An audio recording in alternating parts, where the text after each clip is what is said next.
Giving Tuesday is a movement that unleashes the power of generosity around the world.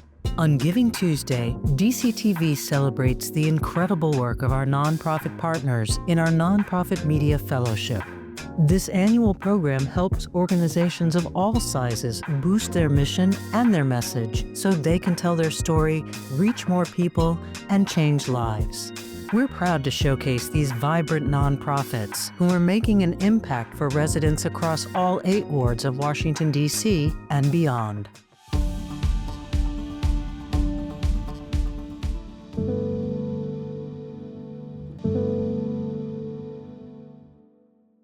My name is Valerie Galindo. And my name is Josephine Ragland, and I'm here with my mom and in the beautiful Aquatic Gardens. Kenilworth Aquatic Gardens is a very special place. We've been organizing folks to take care of this land through a lot of volunteer activities.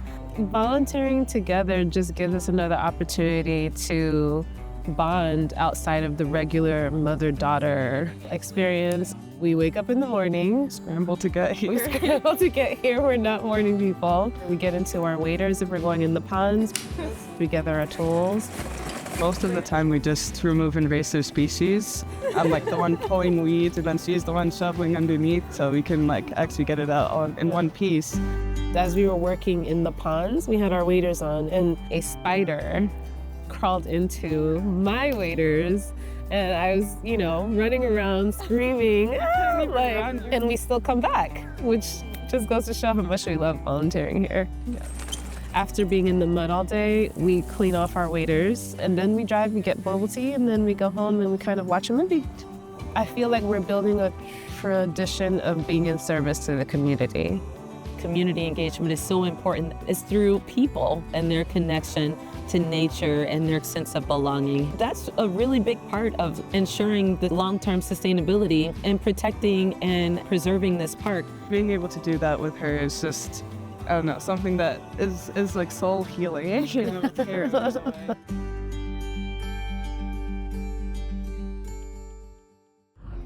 The arts are important in schools for many, many reasons. The arts just allows you to be a full, well-rounded human being. Studies have proven that arts and humanities education supports students' academic development, personal development.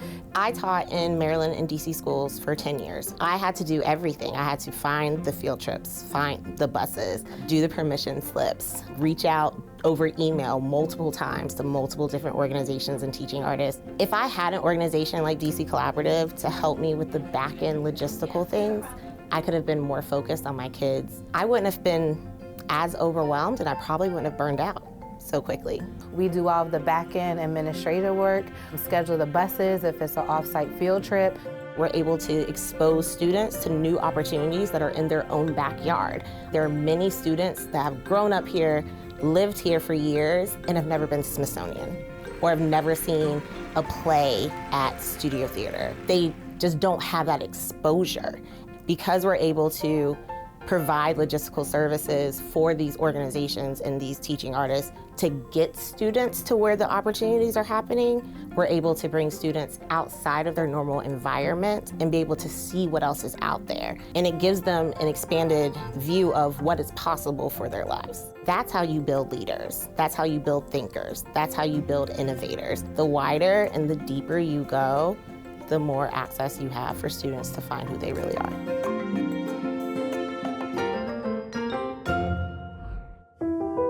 For domestic violence survivors, it's not just about homelessness and finding shelter, but it's really literally an issue of life or death.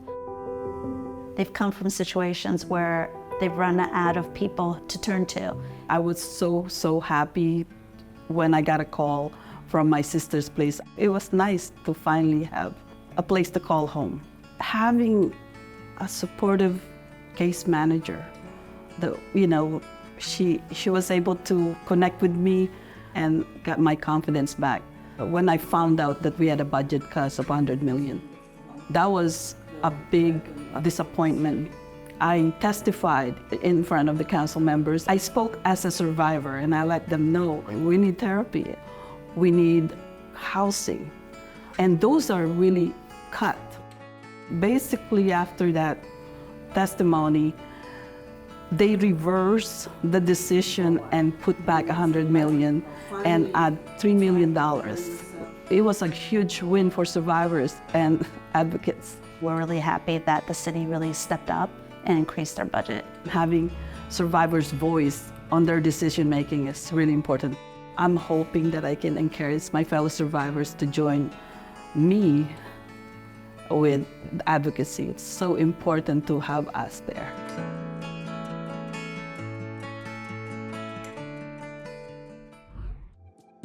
Sasha Bruce is a youth and family services agency.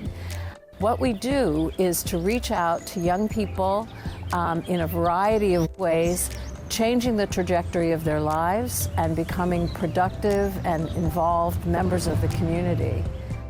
I became drawn to the Sasha Bruce House where we are today. The program director came out, asked us if we wanted some young people to volunteer.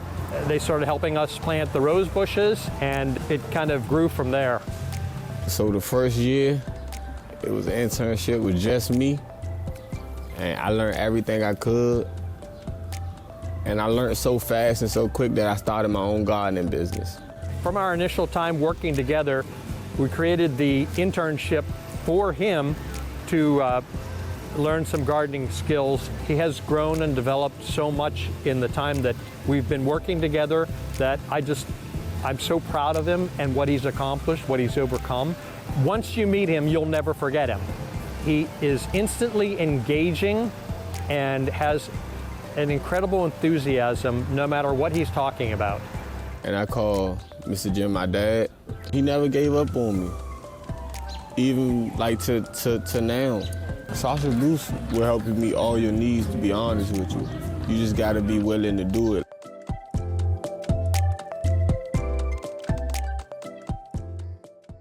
And my dad would talk like this. Reggie, wipe your face. You have to go to school. Story Tapestries truly believes that art is the tool that we can use to solve any problem.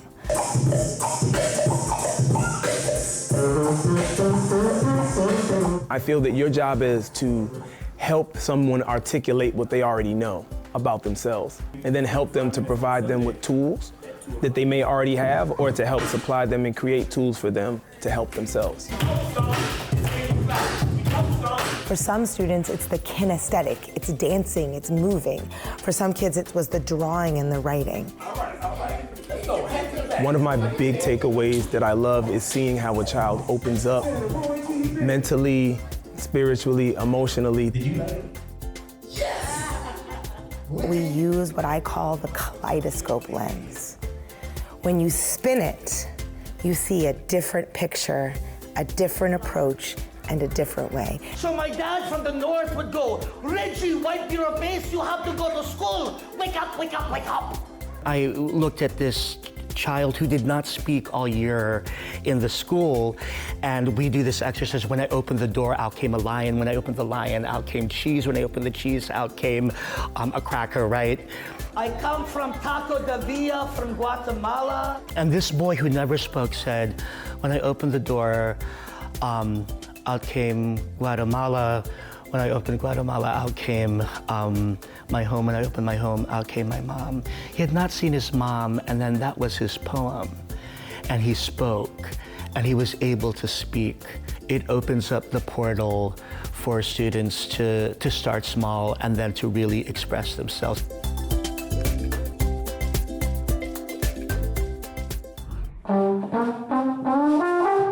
I want the legacy of the Washington Jazz Arts Institute to be a link to intergenerational learning, where we begin to foster mentorship with our participants that we hope they'll bring up in the same culture.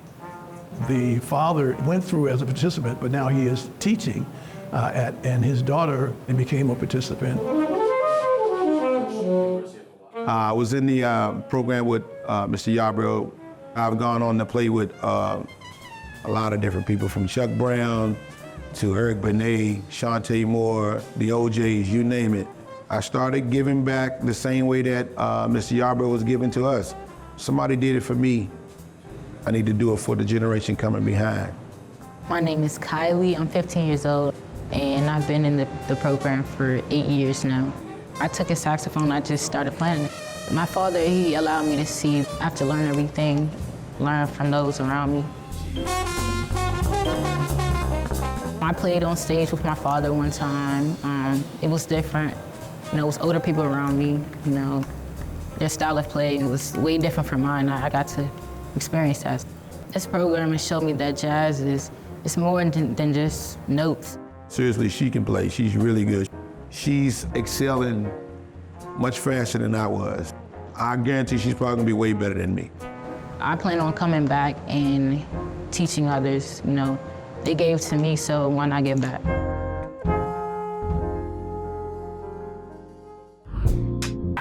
Whether it's making someone smile, helping out a neighbor or stranger, or giving some of what we have to those who need our help, every act of generosity counts, and everyone has something to give.